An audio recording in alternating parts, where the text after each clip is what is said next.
I think early on in high school, actually, I had a fascination for forensic science, specifically the homicide aspect of it. I was fascinated by crime scenes and identifying what happened and putting all those puzzle pieces together.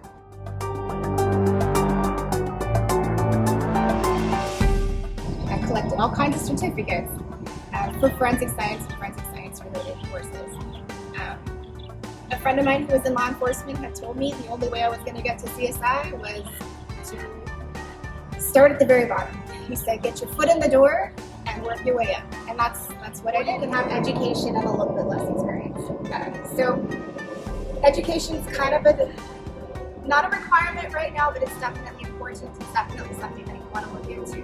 Go to school, get your education. Eventually, I think everyone's going to need an education to do this job. But in my case, I got the experience on top of it.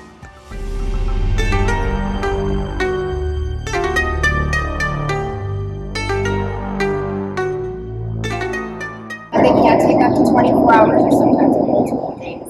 I am taking photographs of the scene, I'm identifying evidence, I'm documenting that evidence, taking photographs of that evidence. I also photograph involved parties, the suspects around, photograph the suspect, photograph witnesses, the victims, photograph the victims. If your car got broken into in the middle of the night, you would call the police to report it. I would be the one to show up, I would take some pictures, I'd do the report, and then look for fingerprints and DNA. And I did that for several years before there was an opening here, and I applied for it, and promoted into CSI.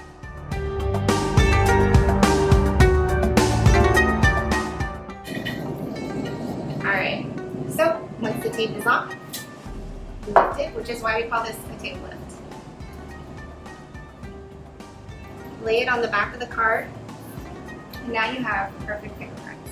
For me, it's a giant puzzle, and I love finding all those pieces and trying to put them together, and actually at the end of the day having a completed puzzle that tells the entire story.